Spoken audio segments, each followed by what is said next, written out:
তুমি সামনের চুল কাটো না কেন?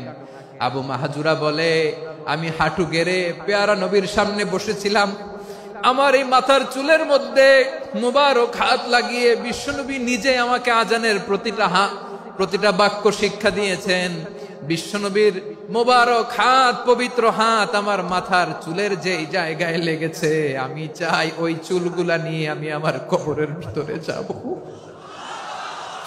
সাইয়েদনা আবু মাহজুরা রাদিয়াল্লাহু তাআলা আনহু ইন্তেকালের আগের পর্যন্ত মাথার সামনের চুলগুলা কাটে নাই। আজারি সাহেবের আগমন আদ-দ্বীন ফাউন্ডেশনের পক্ষ থেকে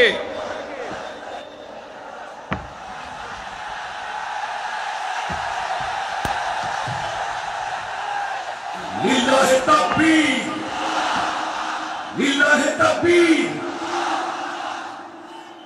মিজান ভাইয়ের আগমন, শুভেচ্ছা স্বাগতম।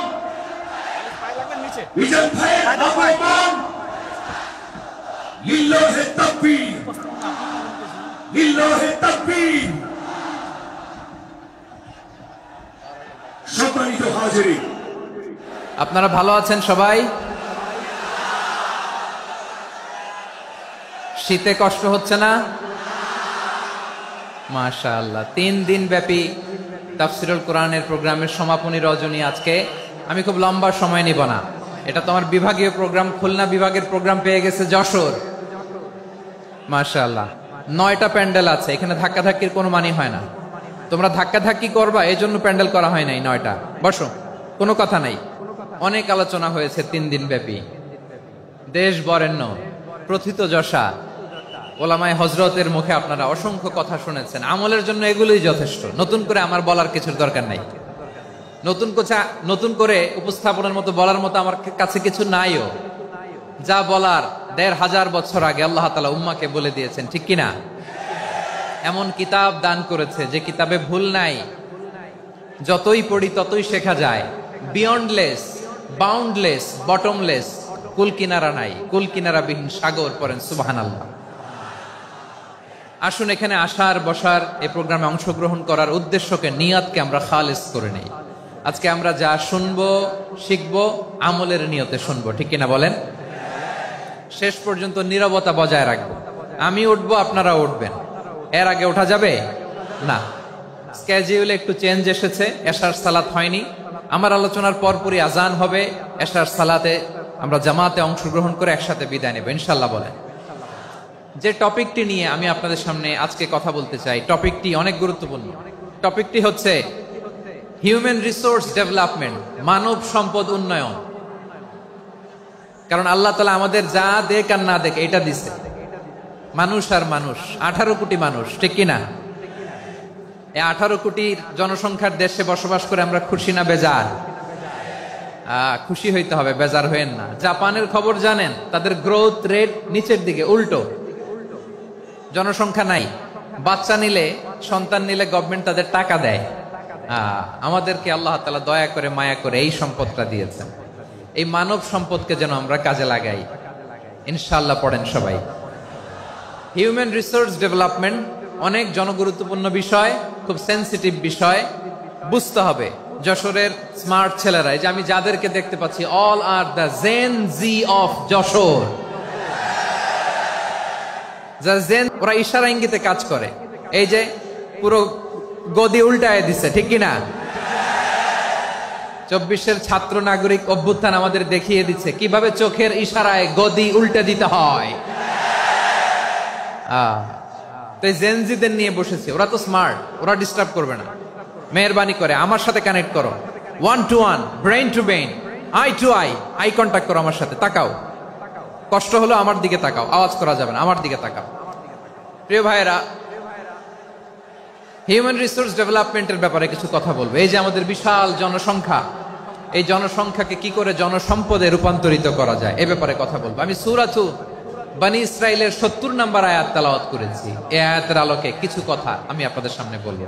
আল্লাহ তাআলা ইরশাদ করছেন, ওয়ালাকাদ কাররামনা বনী আদম ওয়া হামালনাহুম ফিল বাররি ওয়াল বাহরি ওয়া রাযাকনাহুম মিনাত তাইয়্যিবাত وفضلناهم على كثير ممن خلقنا تفضيلا পড়েন আল্লাহু আকবার।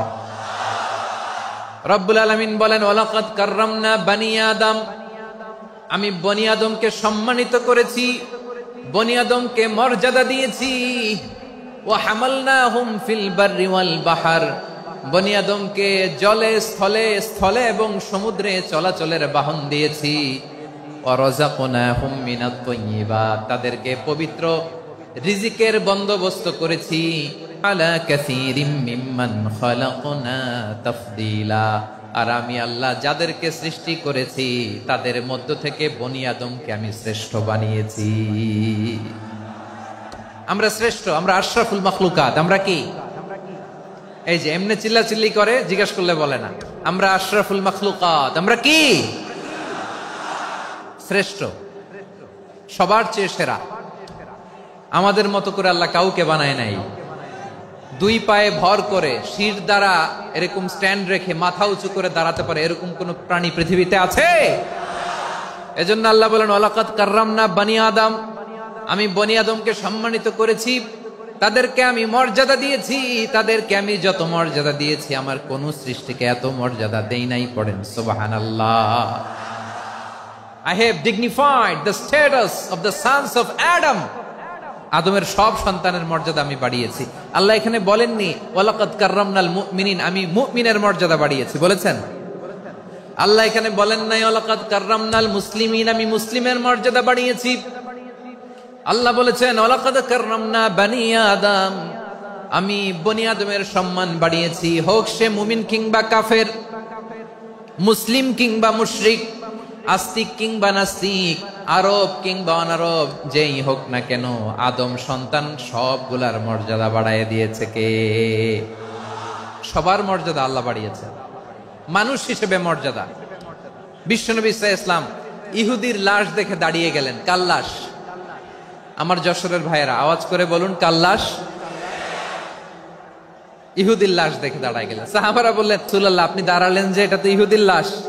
বিশ্বনবী বললেন আওয়ালাইসাত নাফসান, এটা কি মানুষ নয়? এটা হোক ইহুদি হোক খ্রিস্টান, এটা তো মানুষ। আমি মানুষ দেখে দাঁড়িয়েছি। আই স্যালিউট দ্য হিউম্যানিটি, আমি মানবতাকে সম্মান করেছি। পড়েন সুবহানাল্লাহ।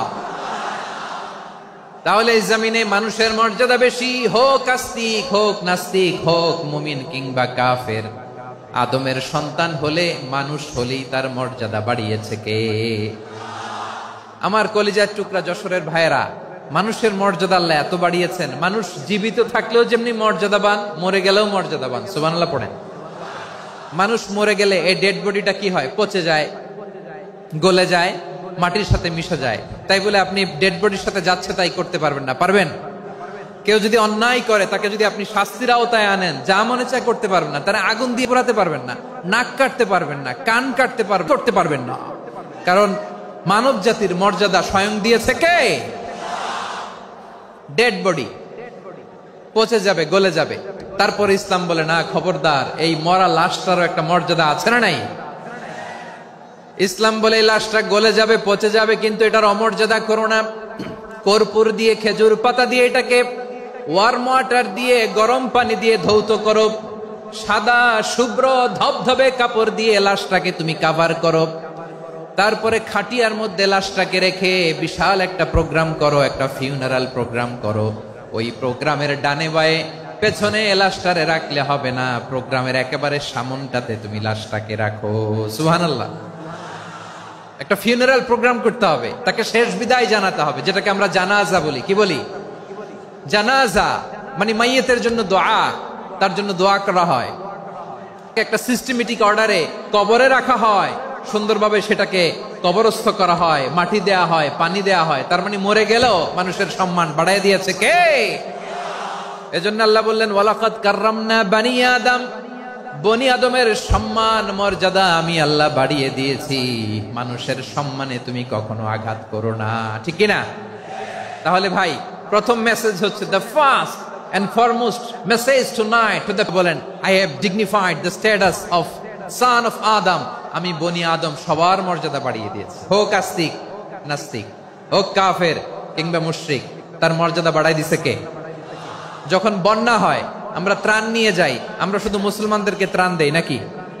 হ্যাঁ, আমরা মুসলমানকেও দেই, অমুসলমানকেও দেই, হিন্দুকেও দেই, বৌদ্ধকেও দেই। যেখানেই মানবতা বিপন্ন সেখানে ইসলামের হেল্পিং হ্যান্ড আছে না নাই? সুবহানাল্লাহ, কি দিন আমরা পেয়েছি, কি বিধান আমরা পেয়েছি। ওয়ালাকাদ কাররামনা বানি আদম, আমি বনি আদমকে সম্মানিত করেছি। এরপর আল্লাহ বললেন ওয়া হামালনাহুম ফিল বাররি ওয়াল বাহর, মানুষকে স্থলে এবং সমুদ্রে চলাচলের বাহন আমি দিয়েছি। স্থলে কিভাবে চলবে, জলে কিভাবে চলবে, এই বাহনের ব্যবস্থা করেছে কে? এই জেনজি, এই সামড়া, ইরাম করতেছো কিসের জন্য? হ্যাঁ, ইরাম করলে চলবি? হ্যাঁ, বস বস বস বস, আওয়াজ করতেছো কেন? দিবানা, কথা বলতে দিবানা আমাকে? তো এইটা বুঝি তোমাদের ভালোবাসার নমুনা? তোমাদের ভালোবাসার কারণে যদি আমি কোথাও দাঁড়াতেই না পারি, কোথাও বসতে না পারি, কোথাও দুটা কথা বলতে না পারি, এই ভালোবাসা দিয়ে কি হবে আমার? বরং ঘামতে ঘামতে ঘর্মাক্ত হব, রক্তাক্ত হব। কিন্তু সেন্ট্রাল থেকে, সেন্ট্রালি যে ইনস্ট্রাকশন আসবে, সেই ইনস্ট্রাকশনের এক চুল আমরা ডানে বায়ে যাব না। এইটা গণজাগরণের জন্য এইটা দরকার, ইসলামী বিপ্লবের জন্য এইটা দরকার। তো আধা ঘন্টা ধরে যদি তোমাদেরকে থামানোই না যায়, এই লস্কর দিয়ে আমি কি করব? আল্লাহর ওয়াস্তে নো নো নো স্লোগান, চুপচাপ একেবারে আমার দিকে তাকাও। আল্লাহ বললেন ওয়া হামালনাহুম ফিল বাররি ওয়াল বাহর, জলে স্থলে আমি চলাচলের যানবাহনের ব্যবস্থা করেছি। আমরা স্থলে ঘোড়ার উপরে চড়ি, উটের উপরে চড়ি, গাড়ির উপরে চড়ি। এই যে গাড়ির ইঞ্জিন বানাইছি আমরা, এটার মেধা দিয়েছে কে? আবার সাগরের মধ্যে আমরা নৌযান, জলযান, বড় বড় জাহাজ দিয়ে এক মহাদেশ থেকে আরেক মহাদেশ যাই, এক দেশ থেকে মালামাল গুলো আরেক দেশে পাঠাই। সাগরের ভেতরে নৌকাগুলোরে ধরে রাখলো কে? ওয়াল ফুলকিল্লাতী তাজরি ফিল বাহরি বিমা ইয়ানফাউন নাস, মানুষের উপকার আছে এরকম সরঞ্জামাদি নিয়ে সাগরের উপরে বিশাল বিশাল জলযানগুলো চলে। এগুলো ডুবে যায় না, কাত হয়ে যায় না, পড়ে যায় না। এগুলোকে স্থিতিস্থাপকতাকে ঠিক করে রাখলো কে? আপনারা জাহাজ দেখেছেন? জাহাজ, হ্যাঁ, বাড়ি চট্টগ্রাম হইলে দেখতে পারতেন। দেখছেন?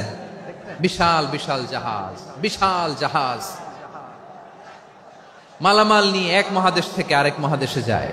গত মাসে আমার জাপান সফর ছিল। এই যে বাংলাদেশে যে গাড়িগুলো চালান, বেশিরভাগ গাড়ি আসে কিন্তু জাপান থেকে। হাজার হাজার গাড়ি একটা জাহাজ বহন করতে পারে, হাজার হাজার গাড়ি। এটাতে সাগরের মধ্যে ভাসাইলো কে? সবাই বলুন, ভাসালো কে? হাজার হাজার গাড়ি নিয়ে জাপানিজ গাড়িগুলো আমাদের চট্টগ্রামের এয়ারপোর্টের বন্দরে ভিড়ে। যুক্তরাষ্ট্রে আমি দেখেছি বিশাল বিশাল জাহাজ। আপনারা টাইটানিক জাহাজের নাম শুনেছেন? টাইটানিকেরও 8 গুণ 10 গুণ বড়। সুবহানাল্লাহ কইবেন না? টাইটানিক জাহাজের 8 গুণ 10 গুণ বড় একটা জাহাজ আছে, আইকন অফ দ্য সি, আমি দেখে এসেছি। রয়্যাল ক্যারিবিয়ান দেখে এসেছি। সাগরের সামনে জেটিতে যখন দাঁড়ালাম, জাহাজটা যখন যায়, আমার মনে হচ্ছে একটা শহর, গোটা শহর, the entire city is floating on the water. পুরো একটা শহর মনে হয় পানির উপর দিয়ে ভেসে যাচ্ছে। পড়েন সুবহানাল্লাহ। এই যে আইকন অফ দ্য সি, এই ক্রুজ, এই জাহাজ, এটার ভিতরে স্টেডিয়াম আছে। কিসের ভিতরে স্টেডিয়াম? কথা বুঝে নাই বোধহয়। স্টেডিয়াম কিসের ভিতর? সুইমিং পুল আছে, শপিং মল আছে, রেস্টুরেন্ট আছে, ক্লাব আছে, 3000 4000 রুম বিশিষ্ট, কক্ষ বিশিষ্ট হোটেল আছে। এই সবগুলোর নিয়ে এগুলো চলে সাগরের এই দোলার মধ্যে, জলোচ্ছ্বাসের মধ্যে। এই সাগরের ভেতরে এই জাহাজগুলোর ভাষায় রাখছে কে? সূরা আর রহমানে আল্লাহ তাআলা বললেন ওয়ালাহুল জাওয়ারিল মুনশাআতু ফিল বাহরি কাল আ'লাম ফাবিআইয়ি আলা, সবাই পড়েন ফাবিআইয়ি আলাই রাব্বিকুমা তুকাযযিবান। পাহাড় সম বড় বড় জাহাজগুলো মাল বোঝাই করে সাগরের মধ্যে ভেসে বেড়ায়। এগুলো দিয়ে মালামাল বহন করা যায়, মানুষরা এক দেশ থেকে আরেক দেশে যায়। এই জাহাজগুলোরে সাগরের ভেতরে ভাসায় রাখলো কে? এই আয়াতের ভেতরে আল্লাহ তাআলা সূরাত বানী ইসরাঈলের এই চমৎকার আয়াতের ভেতরে আল্লাহ তাআলা বেসিক্যালি মানব জাতির প্রতি তার 4টি স্পেশাল অনুগ্রহের কথা বলেছেন। কয়টি? 2টা বলে ফেলছি। 1 নাম্বার, ওয়ালাকাদ কাররামনা বানি আদম, আমি বনি আদমের সম্মান বাড়াইছি। নাকি মুসলমানদের? নাকি মুসল্লিদের? কার সম্মান বাড়িয়েছি? বনি আদমের। তাহলে human dignity, the first part of the verse talks about the human dignity. 2 number অংশ আল্লাহ তাআলা বললেন ওয়া হামালনাহুম ফিল বাররি ওয়াল বাহর, স্থলে এবং সমুদ্রে আমি তাদের জন্য চলাচলের বাহন দিয়েছি। সুবহানাল্লাহ। তার মানে smooth movement on land and sea, জলে এবং স্থলে যাতে আমরা স্মুথলি মুভ করতে পারি আল্লাহ তাআলা দিয়েছেন। 3 নাম্বার আল্লাহ তাআলা বললেন ওয়া রাযাকনাহুম মিনাত তাইয়্যিবাত, মানুষের জন্য আমি পবিত্র রিজিকের ব্যবস্থা করেছি। জলে এবং স্থলে যত প্রাণী আছে সবগুলা প্রাণীকে রিজিক দেয় কে? আমাদেরকে রিজিক দেয় কে? সাগরের মাছগুলোকে, বড় বড় তিমি মাছগুলোরে রিজিক দেয় কে? বাতাসের মধ্যে ভেসে বেড়ানো বড় বড় পাখিগুলো, স্ক্যান্ডিনেভিয়ান কান্ট্রি থেকে লক্ষ লক্ষ কোটি কোটি পাখিগুলো যে এক দেশ থেকে আরেক দেশে ট্রান্সফার হয়, এগুলোর রিজিক দেয় কে? রব্বুল আলামিন বলেন ওয়ামা মিন দাব্বাতিন ফিল আরদি ইল্লা আলাল্লাহি রিজকুহা ওয়া ইয়ালামু মুস্তাকাররাহা ওয়া মুস্তাওদাআহা কুল্লুম ফি কিতাবিম মুবিন। আল্লাহু আকবার। রব্বুল আলামিন বলেন ভূপৃষ্ঠে বিচরণশীল যত প্রাণী আছে সব প্রাণীগুলোকে আমি আল্লাহ আমার নিজের কুদরতে রিজিকের বন্দোবস্ত করি। এই প্রাণীগুলো কোথায় থাকে, কোথায় যায়, সব জায়গায় আমি রিজিক পৌঁছে দেই। রিজিক কেউ দিতে পারে না, রিজিকের মালিক কে? রিজিকের মালিক তিনি আল্লাহ। এজন্য আল্লাহ তাআলা বললেন ওয়া রাযাকনাহুম মিনাত তাইয়্যিবাত। এরপর আল্লাহ বললেন ওয়া ফাদ্দালনাহুম আলা কাসীরিম মিম্মান খালাকনা তাফদীলা। আমি যত প্রাণী সৃষ্টি করেছি সকল প্রাণীর মধ্যে মানুষের মর্যাদা, শ্রেষ্ঠত্ব আমি দিয়েছি। সুবহানাল্লাহ পড়েন। তাহলে 1 নম্বরে আল্লাহ বললেন আমি বনি আদমের মর্যাদা বাড়ালাম। এরপরে বললেন স্থলে এবং সমুদ্রে চলাচলের জন্য যানবাহন দিলাম। 3 নম্বরে আল্লাহ বললেন পবিত্র রিজিকের ব্যবস্থা করে দিলাম। এরপরে আল্লাহ বললেন যত প্রাণী আছে, সৃষ্টি আছে, সবগুলার উপরে আমি মানুষকে শ্রেষ্ঠত্ব দিলাম। সুবহানাল্লাহ। তাহলে সবচেয়ে বেশি শ্রেষ্ঠত্ব মানুষের। কার? মানুষের। শুধু তাই নয় প্রিয় ভাইরা, আকাশ এবং জমিনে যা কিছু আছে সবকিছু মানুষের জন্য, মানুষের কল্যাণে, মানুষের প্রয়োজনে, মানুষের বশীভূত করে সৃষ্টি করেছেন কে? রব্বুল আলামিন বলেন হুয়াল্লাযী খালাকা লাকুম মা ফিল আরদি জামিআ। এই জমিনের মধ্যে যা কিছু আমি আল্লাহ সৃষ্টি করেছি সব কিছু আমি মানুষের জন্য সৃষ্টি করেছি। পড়েন সুবহানাল্লাহ। হুয়াল্লাযী খালাকা লাকুম মা ফিল আরদি জামিআ, যা আছে সব আমাদের জন্য, সব আমাদেরকে সার্ভিস দেওয়ার জন্য, আমাদের উপকারের জন্য, আমাদের কল্যাণের জন্য। আওয়াজ করে সবাই পড়ুন আল্লাহু আকবার। অন্য আয়াতে আল্লাহ বললেন ওয়াসাখখারা লাকুম মা ফিস সামাওয়াতি ওয়া মা ফিল আরদি জামিআম মিন ইন্না ফি যালিকা লাআয়াতিন লিকাউমিন ইয়াতাফাক্কারুন। প্রথমে আয়াতে আল্লাহ বললেন জমিনে যা আছে সব তোমাদের কল্যাণে আমি সৃষ্টি করলাম। এরপরে আল্লাহ বললেন আকাশেও যা আছে সব তোমাদের জন্য সৃষ্টি করলাম, তোমাদের অনুগত বানায় দিলাম। পড়েন সুবহানাল্লাহ। মানুষের কি ব্রেইন দেখেন, মানুষ জমিন ছেড়ে আকাশে চলে যায়। পাখি দেখে মানুষের শখ হলো পাখি যেহেতু উঠতে পারে আমরাও পারবো। অরবিল রাইট, উইলবার রাইট, 2 ভাই মিলে আকাশোকা করতে করতে করতে করতে প্লেন বানায় ফেললো। কোন সুবহানাল্লাহ। এখন পাখিও ওরে, আমরাও ওরি। এরপরেই মানুষের কৌতূহল থামে না এখানে, মানুষ চলে গিয়েছে চাঁদে। কোথায় গেছে? এখন কিন্তু চাঁদে জমি বিক্রি হয় জানেন। পৃথিবী নিয়ে মারামারি শেষ, রাশিয়া আমেরিকা এখন ধরছে চাঁদ আর মঙ্গল গ্রহ। এখন চাঁদে জমি বিক্রি হয়, মঙ্গলে জমি বিক্রি হয়। এই চাঁদ, মঙ্গল, বৃহস্পতি, শনি সব আল্লাহ তাআলা আমাদের জন্য বানিয়েছেন। সুবহানাল্লাহ পড়েন। মানুষ সাগরের উপরে চড়ে, শূন্যে ভেসে বেড়ায়, পাহাড় কেটে সুড়ঙ্গ বানায়, টানেল বানায়। মানুষ ব্রডব্যান্ডের লাইন নিয়ে যায় সাগরের ভেতর দিয়ে, এক দেশ থেকে আরেক দেশে, এক মহাদেশ থেকে আরেক মহাদেশে। সুবহানাল্লাহ পড়েন। তার মানে গোটা বিশ্বের সবকিছুর উপরে সুপিরিয়রিটি ওভার অল ক্রিয়েচার্স, সবকিছুর উপর কন্ট্রোল, মনিটরিং, নিয়ন্ত্রণ এটা প্রতিষ্ঠা করে দিয়েছে কে? এজন্যই মানুষের শ্রেষ্ঠত্ব। ওয়ালাকাদ কাররামনা বানি আদম, আমি বনি আদমের সম্মান বাড়িয়েছি, মর্যাদা আমি বাড়িয়ে দিয়েছি এই কারণে, কারণ মানুষ সবকিছুর উপর নিয়ন্ত্রণ নিতে পারে। মানুষকে নিয়ে এই কোরআনের সব আলোচনা, মানুষকে নিয়ে এই কোরআনের সব। তাই কোরআনের কেন্দ্রীয় আলোচ্য বিষয় হচ্ছে মানুষ। কোরআনের কেন্দ্রীয় আলোচ্য বিষয় কি? যশোরের ভাইয়েরা বুঝে থাকলে সবাই বলবেন কোরআনের কেন্দ্রীয় আলোচ্য বিষয় কি? এই যে আমি মূল আলোচনায় যাচ্ছি এখন।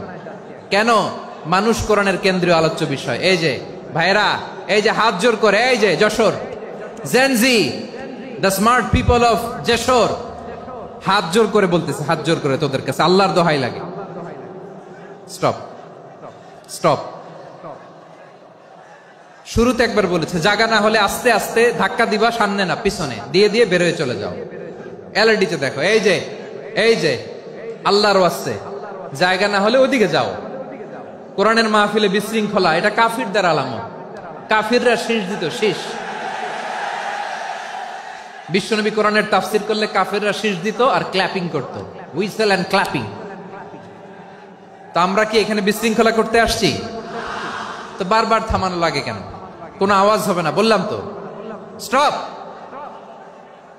আওয়াজ করে বলুন কোরআনের কেন্দ্রীয় আলোচ্য বিষয় কি? সবাই বলেননি। এতগুলো মানুষ উত্তর দিলে এতটুকু আওয়াজ হয়, অন্তত আমি বিশ্বাস করি না। যশোর আওয়াজ করে বলো কোরআনের কেন্দ্রীয় আলোচ্য বিষয় কি? মানুষ। এই মানুষ কোরআনের কেন্দ্রীয় আলোচ্য বিষয়। মানুষকে আল্লাহ স্বাধীনতা দিয়েছেন। ফামান শাআ ফালইউমিন ওয়া মান শাআ ফালইয়াকফুর। চাইলে মুমিন হতে পারো, চাইলে কাফের হতে পারো, তোমার ইচ্ছা। তবে জেনে রাখো, মুমিন হলে পাবা জান্নাত, কাফির হলে পাবা জাহান্নাম। নাও দ্য ডিসিশন ইজ ইয়ার্স। সিদ্ধান্ত তোমার, জান্নাতে যাবা না জাহান্নামে যাবা। যশোরের ভাইয়ের আওয়াজ করে বলুন কই যেতে চান, জান্নাতে না জাহান্নামে? ডান দিকে না বাম দিকে? ডানপন্থী না বামপন্থী? চিল্লা চিল্লি না চুপচাপ? চুপচাপ কয়ে আবার চিল্লাচি করে মাশাআল্লাহ। তাহলে কোরআনের কেন্দ্রীয় আলোচ্য বিষয় মানুষ। আমার সাথে থাকতে হবে, তোমাদেরকে নিয়ে আমি আলোচনা শেষ পর্যন্ত যাব। অনেক গুরুত্বপূর্ণ কথা বাকি আছে, আমাকে সহযোগিতা করতে হবে। মাশাআল্লাহ, এই তো ঠান্ডা হয়েছে। হ্যাঁ ঠিক আছে ঠিক আছে ঠিক আছে। মানুষকে আল্লাহ এত স্বাধীনতা দিয়েছেন, মানুষ চাইলে অনেক ভালো হইতে পারে। ভালোর রাস্তাও খোলা, খারাপ হওয়ার রাস্তাও খোলা। ভালো হইলে মানুষ অনেক ভালো, খারাপ হইলে অনেক খারাপ। ভালো হইলে সবচেয়ে ভালো, খারাপ হইলে সবচেয়ে খারাপ। এজন্য সিদ্ধ আপনাকে নিতে হবে। আল্লাহ তাআলা বলছেন লাকাদ খালাকনাল ইনসানা ফি আহসানি তাকওয়িম সুম্মা রাদাদনাহু আসফালা সাফিলিন। আমি মানুষকে অনেক সুন্দর অবয়বে, সুন্দর আকৃতিতে সৃষ্টি করেছি। তার শুধু চেহারার ডিজাইনটাই সুন্দর নয়, তার ব্রেনটা বড্ড সুন্দর, তার মানসিকতা বড্ড সুন্দর, তার সৃজনশীলতা বড্ড সুন্দর। পড়েন সুবহানাল্লাহ। আমাদের চেহারা, অবয়ব, ডিজাইন যে সুতান, আমাদের ব্রেনটা অনেক সফিস্টিকেটেড ব্রেন, অনেক সফিস্টিকেটেড। এই 1.5 কেজি ব্রেন ইউজ করে মানুষ গোটা বিশ্বে সভ্যতা বিনির্মাণ করেছে, ঠিক কিনা? এই ব্রেন আল্লাহ তাআলা আমাকে দিয়েছে। এটা কাজে লাগালে, আপনার 6 সেন্স কাজে লাগালে আপনি অনন্য মানুষ হয়ে উঠবেন, মহামানবে রূপান্তরিত হবেন। মানুষ হতে পারে, চাইলেই মহামানব হতে পারে। আবার যদি মানুষ চায় খারাপও হতে পারে।